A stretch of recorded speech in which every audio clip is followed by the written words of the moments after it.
Welcome to the JP8Report with a 2026 election interview with Abhiram Garapati. He's running for Texas Congressional District 31. All right. Good afternoon. How you doing, Abhiram? Thank you, James, for giving me this opportunity to be on your show. All right. Well, like I said, before we get started, don't forget that if you're not already a follower of the JP8Report on Rumble, where we're coming from, please click that follow button, and then click the like button, and then please share. All right. And thank you all very much for tuning in. And since we're just now beginning, we jumped a little bit fast forward. That's all right. Tell us a little bit about yourself. So my name is Abhiram Garapati, running for U.S. Congress for the fourth time in the Republican primary for Texas 31st Congressional District. I'm the only candidate not taking any campaign contributions ever, not taking a salary if I go to Congress. I'm doing this because I'm a businessman and our country is in a serious crisis today. We're wasting $3 billion in interest every day on the $38 trillion debt we have. I have a plan to pay off the national debt so that our kids can have a future. Check out my website, www.garapati, Garapati, for Texas.com, and join my fight to save our country, Republican primary, March 3rd. All right. So we got a series of questions, Yes, okay? sir. And just answer them the best you can. Some of them may seem like trick questions or questions you've heard before. Just be honest with them, okay? Absolutely. All right. Do you live in the new CD-31? Yes, sir. I used to live in Travis County before, but now I moved to my ranch in Florence, Texas, which is in the current CD-31st Congressional District. How long you lived there? I own this property for the last 6 years now, and I just moved there a couple of months back. You said you own a ranch? Yes, sir. All right, cool. You got horses? I have 7 horses which were rescued. I have cattle, I have goats, I have sheep, I have cattle, I have chickens on my ranch. If anybody wants a good ranch tour, please contact me. Okay, that sounds pretty cool. So, how big of a problem is illegal immigration for Texas? Sir, I've been all over Europe, and I'm an immigrant who came here legally. I stood in line for 15 years to get my citizenship. Americans love immigrants who come here legally. We don't want any kind of illegal immigration, because those are people who are coming here unvetted and not following the law. We don't want any kind of illegal immigration to the US, and please follow the law and come here legally, and we all love legal immigrants. All righty. And then, how big of a problem do you believe the expansion of Islam is in Texas? We are going to protect Texas from any kind of. There is no other law other than the U.S. Constitution and the Texas state laws. Those laws are beyond everything else. We'll not allow any kind of Sharia law or anything to be implemented anywhere in Texas. We are going to protect Texas citizens. We are going to make sure we make sure immigration is balanced, and will not let people come here from Muslim countries and make this we want people to be assimilated in our culture and in our country, and not have too many people coming in who are going to destroy the American way of life. Okay. And we could apply that to the United States also. Yes. Yeah. Oh, yeah. I meant to ask you if you need some water. You got water there. We'll just put it down here. Alrighty? Okay. If elected, which caucus or senior representative do you see yourself aligning with ideological? I love Thomas Massey. I'll be taking his blessings on day one and trying to ask him to be my mentor in Congress. And I will want to be on the Department of Finance, which is the Committee on Finance, which controls everything from Medicare, Medicaid, Social Security, our national debt. And the reason I want to do that is there's a lot of fraud in the federal government. We want to make sure no 360-year-olds get Social Security checks. We want to make sure no $50 million are going to Gaza for condoms, or $20 million going to Iraq for Sesame Street productions. We want to make sure all that fraud is curtailed, and I want to be on the finance department for that reason. Finance committee. Okay. Are you pro-life? I'm 100% pro-life. I believe in life starts at conception, and I've also adopted 2 kids. So I'm 100% pro-life. Okay. Um, do you support President Trump's resurgence of the Monroe Doctrine, or how he calls it, the Donroe Doctrine? I've extensively researched what the Monroe doctrine was when presented by our former president James Monroe. It clearly states American interests are more important to American people, and taking care of American interests is important. And when President Monroe did the doctrine, he was trying to protect Americas from European expansion. And today, America first policy has to be adopted to make sure Americans are protected, American benefits, American interests, American farmers, American teachers, American soldiers come first before anybody else. Yeah, that would include Greenland, right? Absolutely, sir. Okay. Um, do you believe President Trump's use of tariffs was a good or bad move? The tariffs, we still don't have any evidence how they are working for or against the people. I'm glad President Trump introduced tariffs because the current trade policy has been extremely unfair for America.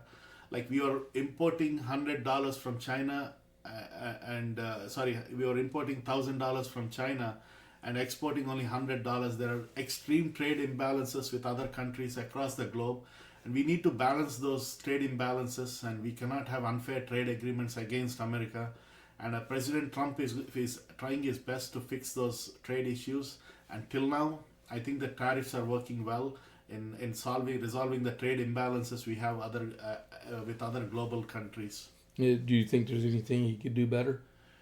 I think they do these agreements fast. I know he's doing with some countries are already done, but a lot of more countries are still pending. Like with India, it's still pending. So I wish they do it faster and close out the trade agreement so that the people of both countries have certainty in how to trade with each other.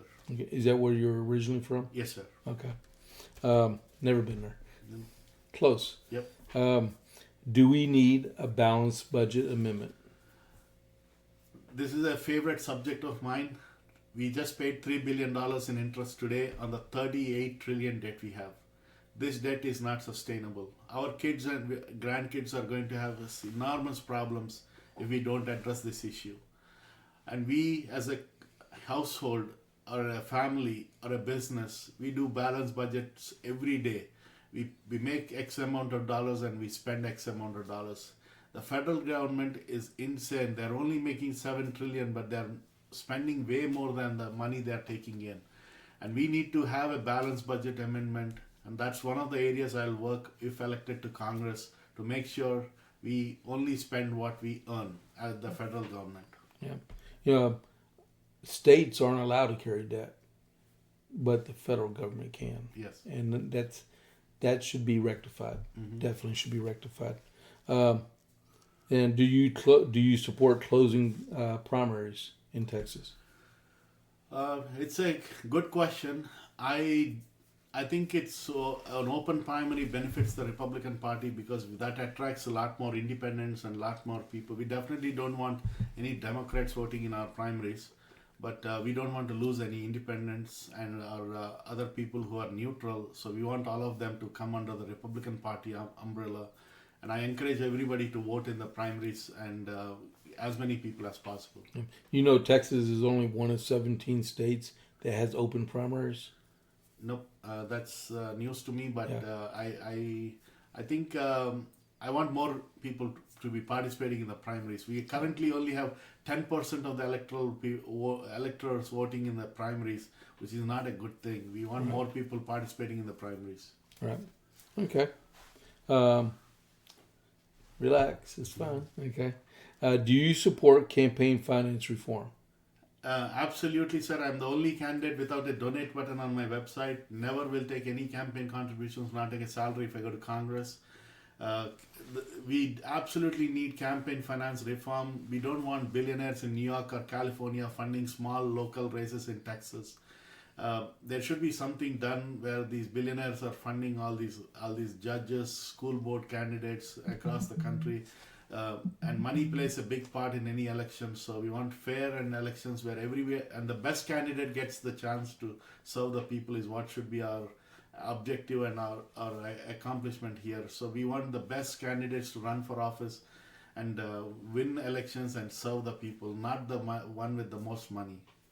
So yesterday was the deadline for filing semi-annual, quarterlies for y'all, right?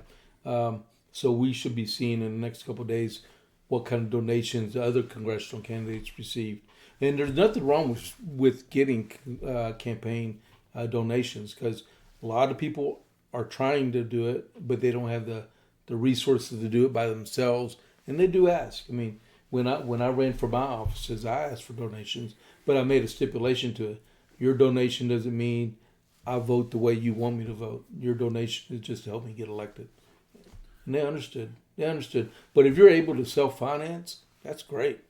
That is great. So we are self-financing our entire campaign, and we have filed all of our reports to the FEC. As of today, we are current on all of our reports. That's good. That is good, because there are a lot of people that are delinquent in that. Yeah. Do you view? What are your views on term limits? I have it on my flyer. I have it on my website. The term limits will be the first law I will pass if I go to Congress. 12 years, any position, get out after 12 years. Nobody should be elected for more than 12 years in any position. George Washington stayed in office for 8 years and retired. And wherever I go across my district, the one thing I hear from my constituents repeatedly, day in and day out, is they want term limits. And that's the thing I will focus on implementing as a law if I go to Congress. Yep. Okay. And then what are your views on congressional retirement? 12 years, they should retire. And nobody should be in Congress for more than 12 years, sir. That is not fair to the younger generation. And my opponent is 85 years old, and he has been in a government office for 50 years. When do we give a chance to the next generation if you don't retire and if you are there forever for life? That's not fair. We don't want Nancy Pelosi's, the people being in office for 50 years like Joe Biden or even Mitch McConnell or any of these people. They should retire at a certain age and give the opportunity to the next generation. Well, like Nancy Pelosi, she's retiring after this term. Mm-hmm. She's going to be receiving $107,000 a year because she spent so long in I think she was in Congress since 1994 or something like that. But she's going to be in Marjorie Taylor Greene. She quit the day after her 5th anniversary, and she's going to get like $900 a month for the rest of her life. I mean, what do you think about that? So absolutely, I pledged on my website I'll not take any congressional retirement or salary if I go to Congress. And I think that should apply to every congressman. They should go there to serve in the position and go home, not take money. Like nobody else is getting a retirement. The normal people are not getting it. So why should congressmen get it? It's not fair to the people of America. Okay. And then if you were king for a day, which you're not, but if you were king for a day and could make a policy happen or be repealed, what one policy issue would you choose? Sir, I love America more than anything else. This country has given me everything. My family, my wealth, my education, and a lot of things that I came here, and this country has blessed me with all that. And the most important thing for me is to make sure this country goes on like this and provides the same opportunities for the future generations. The most pressing issue America has right now is the national debt. If I am king for one day, that is one thing I will make sure I will pay it off. I don't know how, but that is the one area I want to pay it off so that our kids and grandkids can enjoy America the way we are doing it. And how long have you been in the United States? 28 years. 28 years, okay. I meant to ask you that earlier. Let's see. Next, what are your views on the Second Amendment? I'm a gun owner. I'm a ranch owner. I'm 100% support the Second Amendment right of the people to bear arms. And it's a constitutional right, and I'm going to defend it. Okay. And you do know I'm asking the same questions to everybody, yes, okay? Yes. All right. Do you believe Speaker Johnson is the best man for the job? Given the current circumstances, I think with the Republicans having a 2 or 3% majority in the Congress, I think he is doing a good job with the current majority and current constraints that he has. I think he's doing a decent job. Okay. Now, I had one question I didn't put in there, but I needed to, but I'm still asking it. Now, let's just say you come up short on the nomination and you don't make it as a winner, right? Either in a runoff or on the primary, right? Would you support the winner of the race? Sir, you'll see me, my constituents in the 31st district will see me for the rest of their life, whether I win or not. Last 3 elections, I didn't make it, and the primary is over. You take a break for a couple of days, and then you're back campaigning for the official candidate on the party. And I've campaigned for John Carter for for the past 3 elections, and I will continue to do it to whoever is the winner of the primary. I'm a grassroots Republican Party worker who works really hard for the party day in and day out, and I'll continue to do whoever is the candidate. Okay. So the last question is, why does Abhiram Garapati want to be a congressman? And you would take as much time to talk about it as you want. Okay. Sir, I came here 28 years back from a socialist country. I know what living under government schools are, government hospitals, government trains, government-run banks, government-run restaurants. I lived through socialism. This is an existential battle for America. It's a battle between socialism and communism. It was very beautifully depicted in the movie It's a Wonderful Life. It's a battle between Potterville versus Bedford Falls, whether you are rooting for Potter or rooting for George Bailey in the movie It's a Wonderful Life. That's what dictates what America is. I lived under socialism. I know and socialism has failed across the world. The only thing that works is capitalism, and the world looks for America. Unfortunately, we have Democrats in our country trying to destroy our country with brainless ideas of socialism, and they've already taken over half the country. Portland, Oregon, California, Connecticut, Michigan, these wealthy states once upon a time used to be so prosperous. Today, you can go to Detroit and buy a home at an auction for $1. That's how miserable a Democrats can make any state or city within one generation. They can take the most prosperous state in the country, Connecticut, and make it into the worst place to live within one generation if the Democrats are given into power. So what is it for us in Texas? Texas is the last stand for freedom. If we lose Texas to the Democrats, America becomes a socialist country. That's the battle I'm fighting here for. I'm running for Congress because America needs a leader who can fix our national problems. A leader who really is concerned about our country, who works for the country 24/7, makes sure our country, America, is put first and fights for our American farmers, American people, American soldiers, and American business people. Somebody who will be there for them and keep their interests in mind. And that's why I'm running for Congress. Give me one chance. Republican primary for US Congress, Texas 31st District.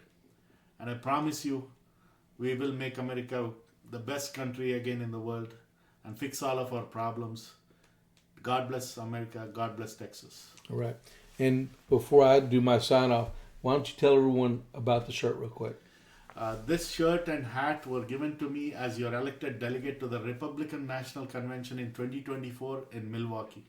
This is the dress that every Texan delegate had to wear, and we had such a blast. We were the only one with the hats, and the whole media was taking so many pictures of us because we were unique. We were waving the hats. We made so much noise. Texas was the best delegation at the 2024 Republican National Convention, and we are going to continue to keep that tradition in future conventions. Like a whole other country. Yes, sir. All right. Thank you all very much for listening to our interview with Mr. Garapati. Don't forget the primary is March 3rd, right? And before we sign off, don't forget, if you are watching this and you like the JP8 report, please click the follow button and click that like button, and then do them a favor and share the video out. All right. Thank you very much for tuning in to the JP8 report. I'll catch you on the flip side. I'm out.